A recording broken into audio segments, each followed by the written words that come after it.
activities. But anyway, glad to be here. Thank you so much. Looking forward to it.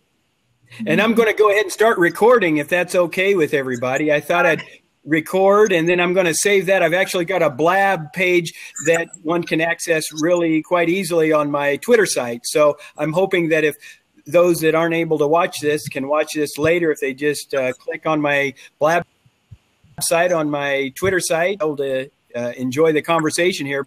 But, Robin... on my images, Chuck has gone audio only. I found it. You found it. Very good. I've got mine here too. Got several of them here. Yeah, I need to send you the little sticker for the. So you've got audio. Yes. You've got audio. Yes, can you see me, Jimmy? Yes, I can see you and I can hear you, Chuck. I can only hear you. Chuck, you're now your Twitter icon face is appearing, but not your face. There you are. There you are now. Oh, my video is now. Okay. Okay. Yep. Good. Yeah. By the way, I am in no way an expert on this. I am filling this seat because it's available and I'm here to learn. I sort of expected to actually be off in the peanut gallery listening. But as soon as anybody wants, if there's 4 full seats and someone wants to get in, I probably will. Or in fact, when it fills to 4, I'll probably leave so that the open seat beckons the next person. But delighted to be here and support this worthy topic and channel and a way of communicating. And And Robin, I just want to introduce Robin for those that are, it looks like 20 have been in and out of the room. It looks like just 3 are in, but Robin wrote this book called The Cancer Olympics, and one of the best books I've ever read. And in fact, the first time I read it was with Robin over a weekend about a year ago, and I'd never actually, I don't think ever really met with an author before, but during the reading process, we were able to tweet to one another, and it was really an incredible way to read a book, is to actually tweet and ask her thoughts as I was reading through her book. So, But Robin, if you want to just go ahead, I'll hand you over the floor, and just if you'd like to go ahead and talk about your experience Well,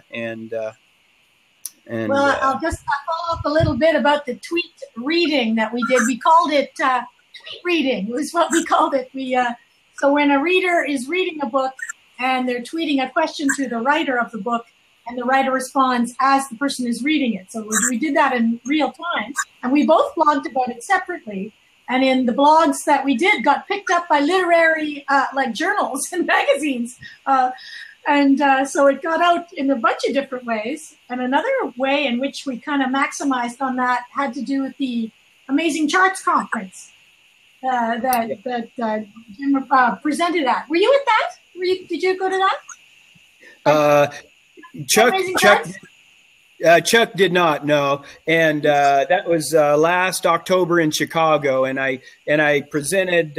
My presentation was about what I've been doing in the office with what I call projected EHR, where I share the electronic record in real time with the patient, and I had about a 45-minute presentation, and I dedicated that presentation to Robin and her book, and I actually have the signature of the CEO of Amazing Charts in her book right here.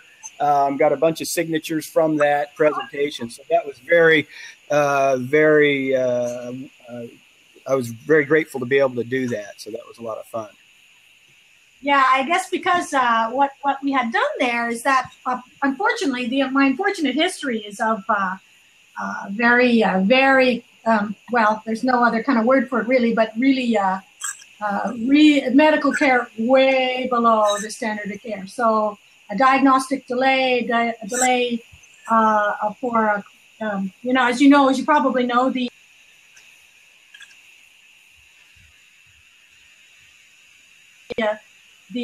best practice recommendation timeline.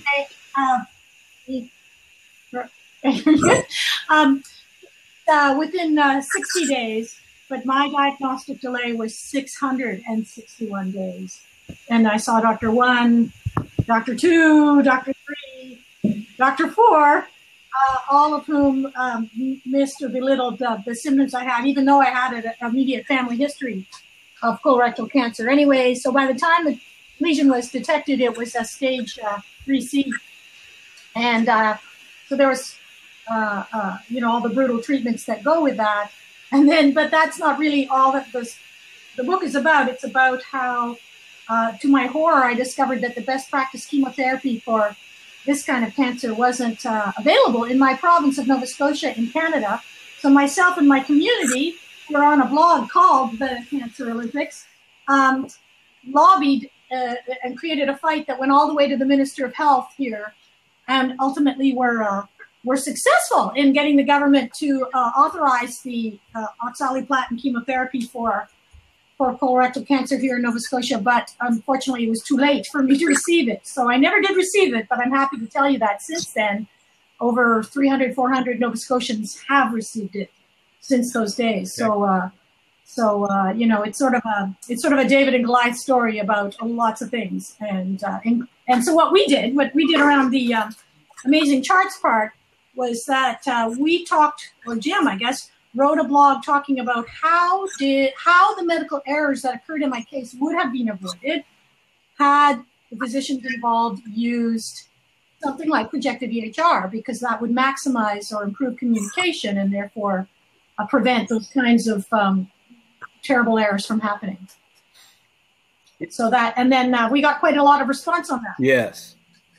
And Amazing Charts actually put that blog on their site, and I think it's still up there. I haven't looked for a little while, but I think it's still up there on their blog site. They have an official blog site, and we worked on that blog together. And of course, I sort of bumble around with the English language, and I'm kind of like a bull in a china closet whenever I blog. So,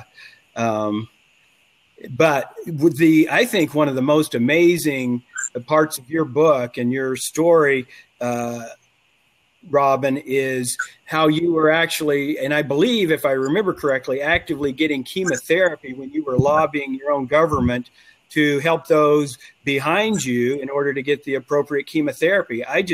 That right there was just really very moving for me as I read through your book, and that you were, able to do that, to look outside yourself to help others. And I found that extremely, not only admirable, but extremely courageous.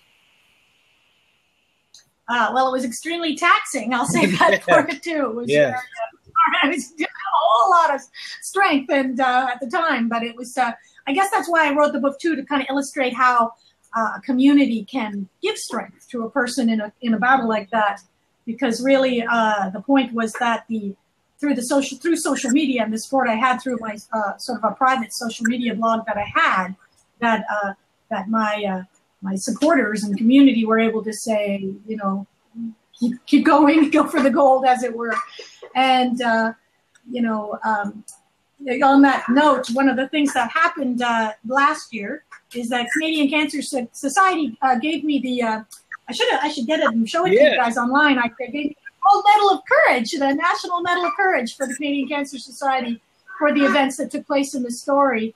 And also I've done a whole lot of patient advocacy since then. So I've served on, as many as 5 different working groups with cancer care organizations, both nationally and provincially here in Canada, trying to improve standards of cancer care, not just diagnosis, but treatment as well, and patient education and all of that other kind of stuff. So I've been super involved in all of that since entering remission. Well, I had my 5-year anniversary of my surgery was just a couple weeks ago. Excellent. And I think on kind of more of a macro level, I was extremely impressed how you were able to lobby your government, but more on a micro level, how you were able to write about your local friends and how they supported, and how you were able to ask for help, and how folks responded to you with just the basic activities of daily living. The way you were able to write about that and express that was, I thought, done very well. And that was very encouraging to see. And then how you involved social media during all of that too, both I think locally and more regionally, to reach others. Yeah, I was able to access something that online, something called Lots of Helping Hands, and it's a great resource for people who experience a catastrophic illness, either they or their loved ones. And so, because it acts as sort of like a bridal registry of chores, basically. So when you have cancer or you're diagnosed with cancer, people come up to you and they go, I'd do anything to help you. I'd do anything to help you. What can I do? And you're so stunned, and you don't know what to say. Or you don't know what to ask for. And you think, well, after they walk away, you go, oh, I should ask them for a drive or whatever, but then it's too late. So with Lots of Helping Hands, it was a website that's created for the patient or for the person that enables them to sort of list all the help that they need. I need somebody to drive here. I need someone to help my child go here, and I need someone to help me with going outside and doing my garden and mowing my lawn and such. So what happened was that people would sign up for the chores, and then also I was able to make announcements about my condition, and the announcement would go out to the whole community. And the nice thing about Lots of Helping Hands is, unlike, say, Caring Bridges or those difficult types of patient support websites, it just uses ordinary email. So it's a more natural conduit between the writer and the receiver. So people can reply, use the ordinary email. They don't have to go to a website and log in, and it's not awkward or difficult that way. So that's a resource that's hugely helpful, and it's free. It's a free website that anyone can access. Now, is that just in Canada only, or is that pretty much? No, it's US, okay. It's a U.S. firm, I guess, is the one. It was developed by a fellow whose wife died of ovarian cancer, so he invented it. And it's something that anyone can use. So you type in Lots of Helping Hands at Google, Lots of LOTSA. You type that in at Google, and you can create your own website. It's instantaneous. It's free. It's also, there's levels of security you can have if you want it to be private. So it's you can have a message board. So if people want to make public comments of support to you, they can, sort of like Facebook. But if by and large the announcements go out to your audience, and people can respond privately, and the responses come to you privately. So writing the book, in a way, the people who are actually in the community that did the lobbying, that brought about the good chemotherapy, they when they read the book, it was their first time ever reading other people's responses. Okay. I see all the responses, but none of the other people were able to see it until they read it. Interesting. Yes. Okay. Yeah, and I bet that was very eye-opening for them to read the responses that you'd gotten all along, but they weren't privy to that because it was just meant for you. And I guess another ambition I had in writing it was that, with when people are diagnosed with cancer, many of us just don't know what to say to them. We just don't know what words to use or how to support them when they have, say, a really bad scan result or something like that that's distressing. So what I found, though, was that sometimes people do say exactly the right thing, and they are perfectly and appropriately supportive. And so some of those, I wanted to capture that, so that for those of us out there, and that will be all of us in our lives who have to support people who've been diagnosed with cancer or living with it, that there is a language, there is a way to do that, to approach your friend or your loved one or your patient who's got this disease, and help them through with these words. Yes. Question for you, Robin. Just an idea that is my video still showing through to your end? Yes. Can you hear me? Can you hear me, Robin? Yes. It's a bit muffled. Yeah. Okay, so I'll just speak up. Can you hear this? Can you hear me now? Yes, much better. Yes. Okay, maybe I much better. Finger over the microphone or something. I'm holding a tablet. That's why it's kind of. Yes. Well, and this actually relates to conversations I had with Jimmy earlier. Um, so a couple of months ago, Robin, are you messing around with Periscope at all? No, not at all. Yeah. Okay. This, Yeah. So Periscope is a little bit like Blab, except that it's just kind of one person on the screen, and then instead of the comments off to the side, they kind of flow up the image and their little hearts and so forth. And it's kind of anyway. And I think Jimmy and I are both fans of it, and obviously Blab for a different purpose, like what we're doing now. But about a couple of months ago, I think I'd been on Periscope a week or two, and again, it's like I said, it's similar to Blab, except it's just kind of one person, and you may be showing a tour, in which case the picture's pointing the other way, or could you be you're talking to the camera, and people are typing back and so forth, and just on a lark, I was changing the hubcaps on my car because I'd lost a hubcap. I went out and purchased a set of 4, and actually I've done other things with my car, but I've never actually installed hubcaps, and it's actually kind of a complicated exercise. And my brother-in-law offered to help me, and so I tweeted out. I said, "I'm changing my hubcaps. You're welcome to watch." On Periscope, and I really didn't have and like 44 people watched me live for an hour and about 20 and my brother we gave up. We said, "Oh well, we can't figure this out." And one of the people there said, "Oh, wait a minute. Listen, I'm in the motor trade. You're doing it wrong. Here's how you," and then he talked us through it. So it was kind of like crowdsourcing. Oh my gosh! Yeah. So your audience can interact with you while you are on Periscope. Yeah, I mean, I was holding it, in a smartphone, and so anyway, I ended up with all of the hubcaps installed because some random person was up at 2 a.m. in the morning in the UK who happened to know about that.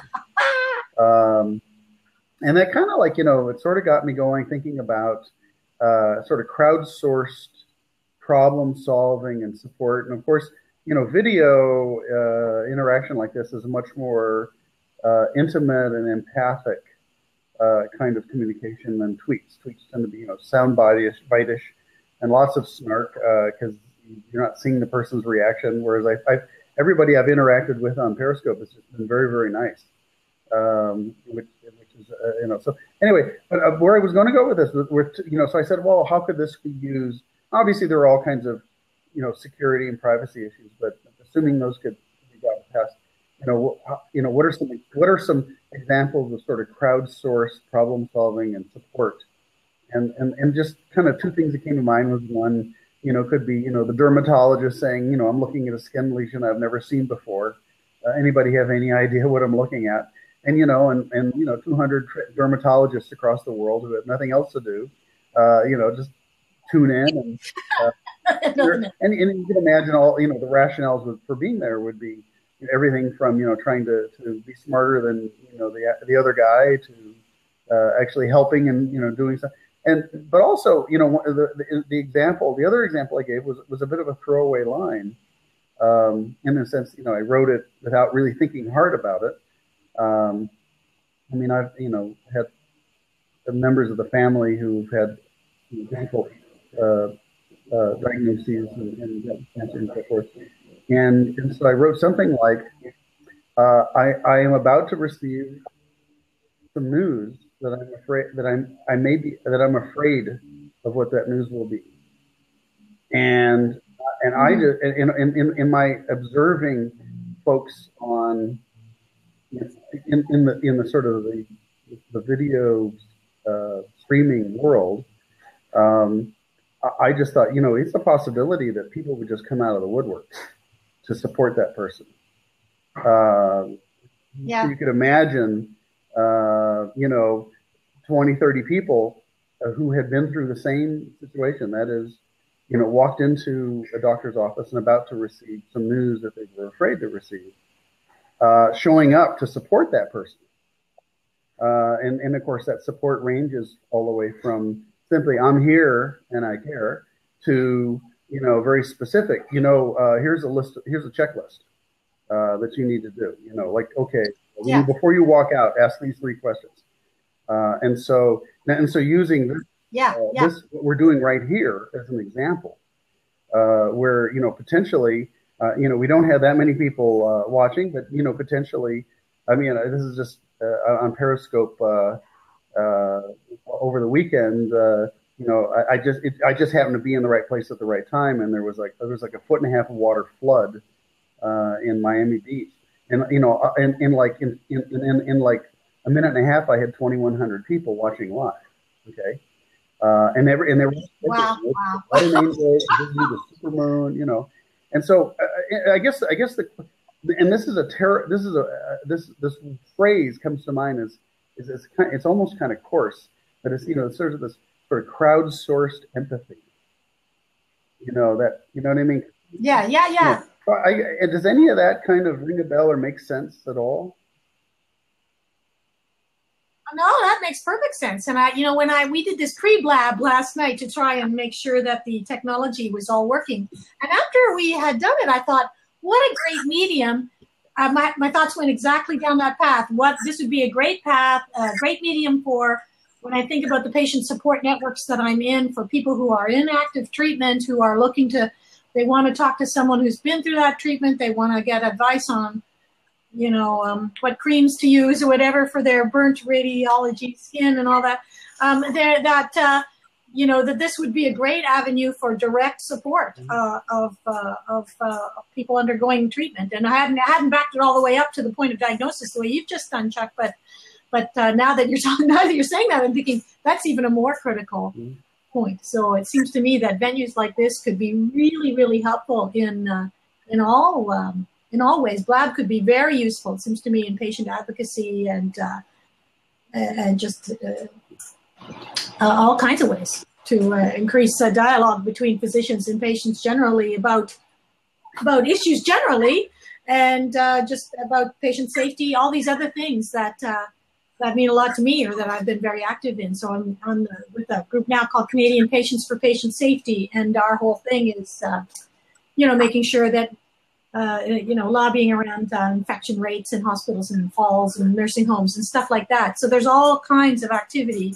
out there, but what I found in working with that group is that they're sort of stuck in the email zone and they can't move out. They don't know anything about Facebook. They don't know anything about Twitter. They certainly don't know anything about mediums like this. And were they to know them, strikes me that we would get a lot further along on some of our agendas. We'll have to get you on to communicate this way. What was that, Chuck? Yeah. So what's involved with Periscope? Jimmy, you tell her about it. How do you do it? How do you do Periscope? Like, how do you get started? What I did is I actually just downloaded the free application. I've got a Galaxy S6 Android phone. I went to the Play Store and downloaded it. It took just a matter of a minute or two.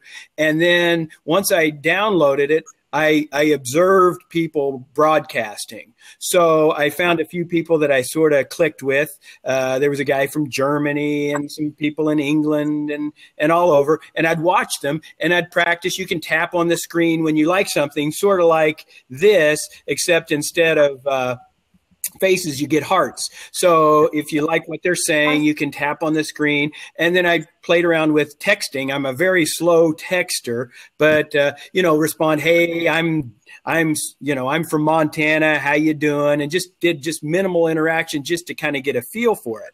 And then once I felt comfortable with that, it so happened that it was right about the time of harvest here in Montana, the wheat harvest. So I thought, well, I'll try some broadcasting myself. And I don't like to do the selfie thing. So with Periscope, you can either use the camera away from you on the telephone, or, you can use this, this camera, or you can use this camera towards yourself. So the majority of the broadcasts that I started with, I just wanted to go outside myself and describe it. And I got quite a few followers, anywhere from 20 to 30 watching me on the combine or tractor during the harvest describing it. And Chuck actually watched a couple of those, but I didn't save them.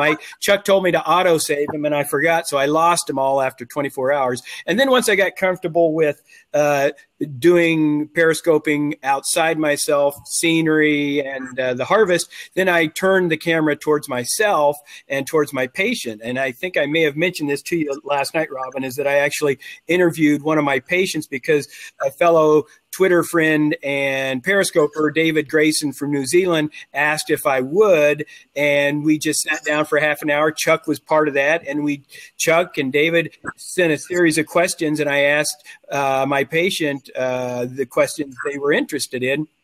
And I recorded that and saved that one to YouTube. So, that's what I saw with the woman talking about a projected EHR and why. Yeah. Yes. She was a nurse as well Martha, as yes, that was Martha the nurse. Yes. Martha the nurse. And then shortly after that, after a tweet chat, Chuck usually is involved in several tweet chats, but one he's involved with is HITSM tweet chat. And afterwards, Chuck and several others questioned me about what I'm doing in the office in terms of patient portal stuff and the projected EHR.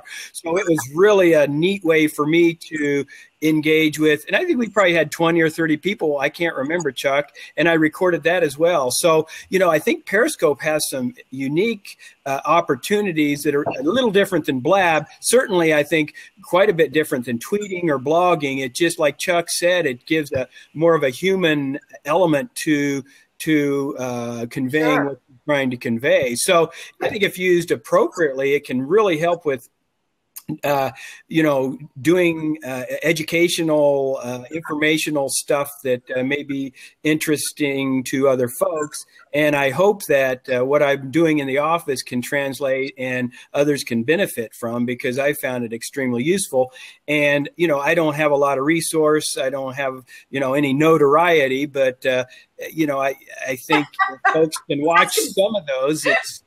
I can at least get part of my, some of my message out. So, and it's a lot of fun to do the fun stuff. Chuck does a lot of stuff around DC, and he'll have 1,000 people watching him do different things. I don't have quite that number, but it's still, it's even if you have 5 or 6 or 10 or 20 or 50, it's a lot of fun, and you get a lot of interaction, and it's just, I think it's good for you. Chuck said he's been walking like crazy. He's knocked off about 20 pounds, I think you said, with all the scopes you've been doing.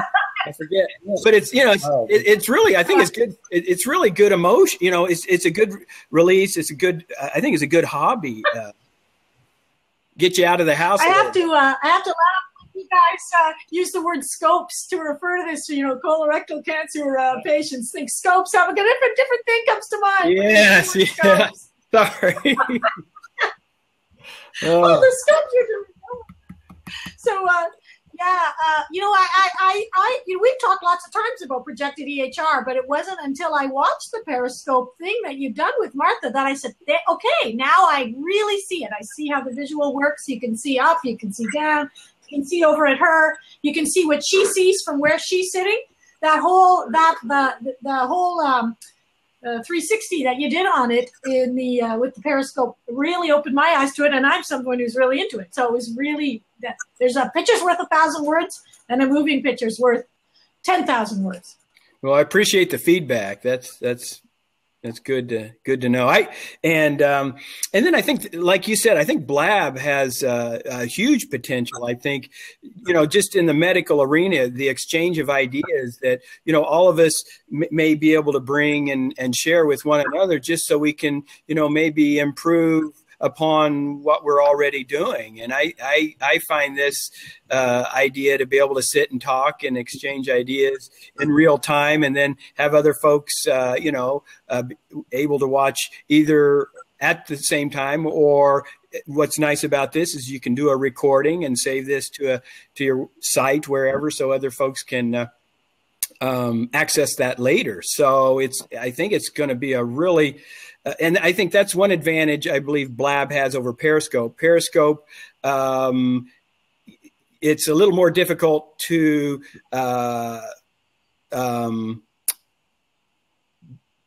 it's a little more difficult to kind of tell folks when you're going to be doing a scope. What's nice about Blab, you go in, people can subscribe. You can sign up and say, I'm going to be blabbing at this particular time.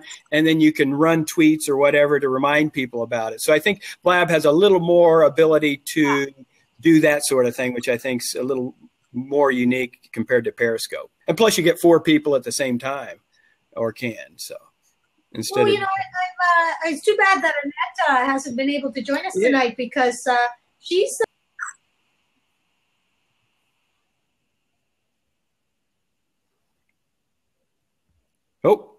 I think you froze up a bit there. As I told you yesterday, she's someone who really got me into very interesting. And I remember the first time I went on one, it was so hopelessly overwhelming. There was a zillion things and a zillion dialogues. It was really hard to follow. But the ones I've tried to do on healthcare, patient safety, healthcare leadership and innovation in healthcare and all of that, I've gone on those. And so what's thrilling is to be in an arena where you have patients talking and physicians talking and everybody's talking, and that's fantastic. And but the tweet venue of just the one sentence, and then they whip by really fast, and by the time you capture them, the conversation's moved on.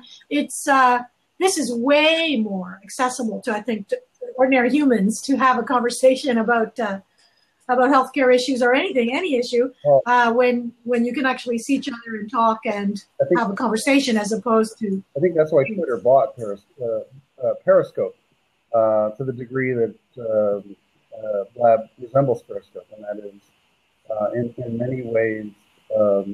In fact, I was thinking the other day, and again, you'll have. I hope you'll get on Periscope, and we'll. It's good for other sorts of things, such as tours, or if you're giving a presentation or streaming a presentation at a conference where you're present. But the thing is that you're so I think Twitter is great for this sort of short intellectual sound bites, and occasionally they can be kind of snarky because they're out of context. You can't really see the other person. And whereas Blab and Periscope are good for this long form, where you can see the other person's reactions and so forth. Yes. So there's there's an element, and again I like Twitter a lot the way it is, but various folks have said that it's yes, Twitter does have whatever 200 or 300 million active users. But a billion people have come and gone, signed up and gone. Whereas Facebook is, a billion or 1.5 billion. So, so I think, this is a bit of a debate that, John Lind and I were having recently. I think Jimmy was present in that, and that was, Twitter. It was kind of there was a little element of, Twitter doesn't need Periscope, and Periscope isn't that. But I do think that there are some stock analysts out there, at least who study, Twitter's stock price in terms of, and exactly what you said, and that is, I could show my mother this conversation at my 85, and she would get it. She would understand it, and I could see her saying, "When are we going to do this again?" Okay, and it took me a couple of years before I really figured out, how Twitter fit into that. Exactly. That's exactly it. There's that whole Twitter etiquette and all of that that's so difficult to master. And could you imagine Robin, doing some scenery around the Nova Scotia area? I think that would be some beautiful coastline, because you're right close to the ocean there, aren't you? Not too far. Yeah. I live in a place called Port Williams, which is actually the smallest port in the whole world. Really? It's just tiny little inlet on the Bay of Fundy. But so I'm not very far from the ocean right now. But it's quite gorgeous. And when you wait till the leaves come out, it'll be something else to see. Do you guys have change of color in Montana? Do you have do your leaves change color? Yeah, mostly yellow. What's that, Chuck? You've got lots so things turn yellow? Yeah, and I'll do a scope here in a few days. All the trees down by the Missouri River, you know, the scenery, the photos that I've taken of the Missouri River, all those trees along there will turn a nice orangish yellow. And they're already starting to turn. So when they get real yellow, I'm going to plan to do a periscope then. And now West Virginia, where I spent 10 years, a lot more a variety of color, probably closer to what you're used to back east, Chuck and Robin there. But a lot of, you know, oranges and reds and purples and yellows, just more of the spectrum. And I miss that. I'll mention this because orange is the new black. Jimmy likes to show, you know, the Missouri and talk about Lewis and Clark and so forth. And I happen to know, because you're Canadian, right, Robin, that the first person to actually traverse from the Atlantic to the Pacific was actually a Canadian, and they did it 16 or 17 years before Lewis and Clark. I believe he was a Scottish. Really? Yeah, there's a wonderful. I haven't read it yet, but I hear that there's a wonderful biography of the gentleman. He was a Canadian of Scottish extraction who traveled across country. So Jimmy, when did Lewis and Clark do that? 1805.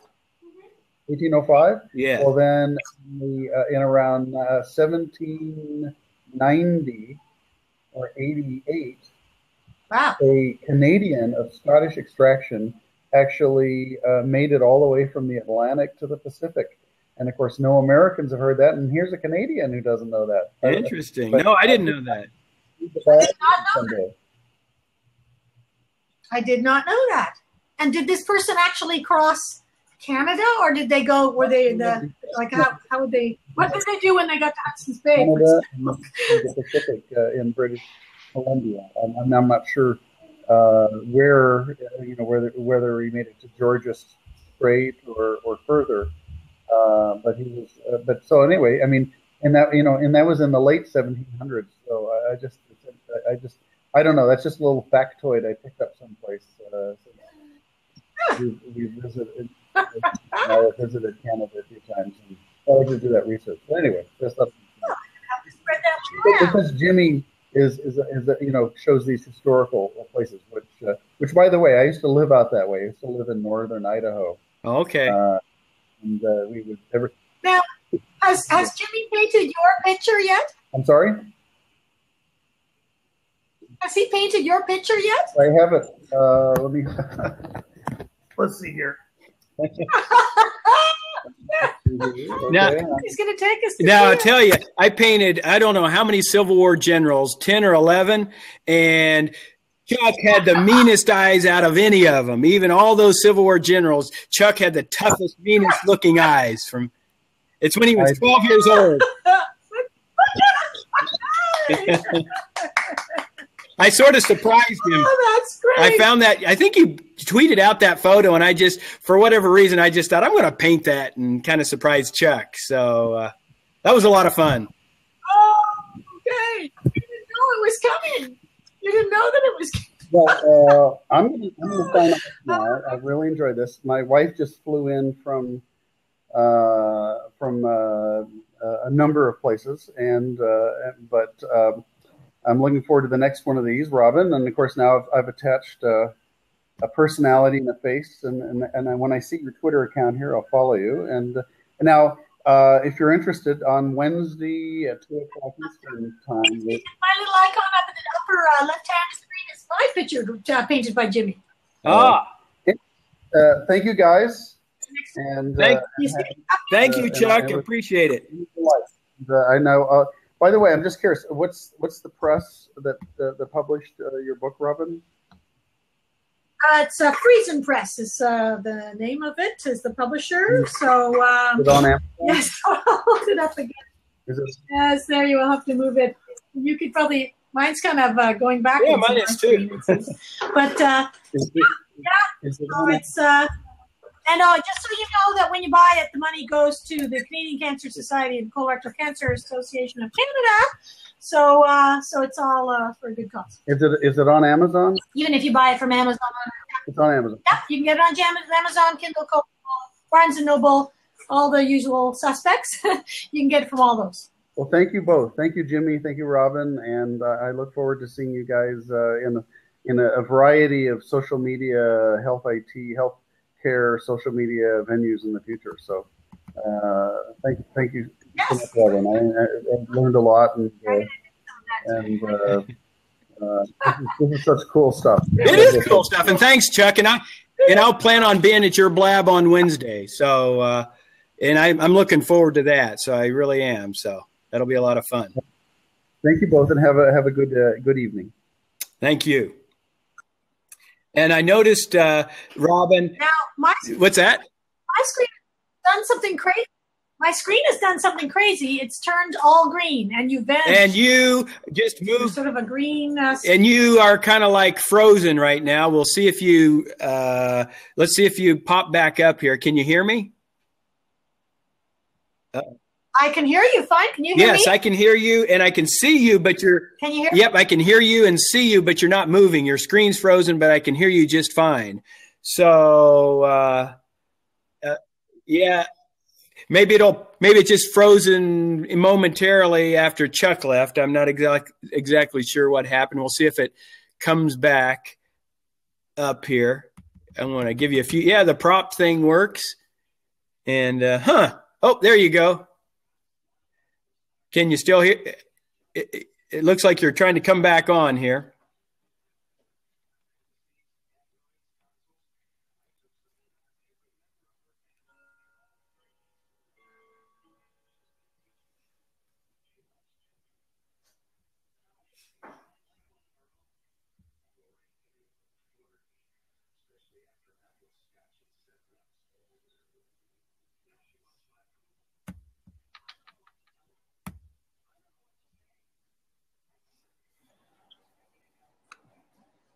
Hello, how are you doing, Mario? Hey, James, how's it going? Good? Good. How are you doing? Good. Just got home from the hospital, and I finally have the weekend off, so I need some rest. How are you? Oh, yes. And we just lost Robin. I think she's going to try to sign back on here. Her screen froze, and she's in the process of refreshing. Yes. Oh, here I think she's coming back. This book, Let's Talk Dr. McGee. All right. Where do I find that book?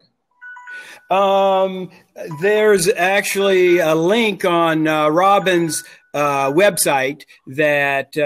Which one's Robin? Here we go. Yeah, Robin McGee. Yes, and if you go to her website, she's got a link, and you can get it, I believe, on Amazon.com. And I can find that link for you here. No, I just found it. Yeah. Here, I'm gonna be right back. I have a phone call. Just sure. Okay, you bet. How far down do you want it?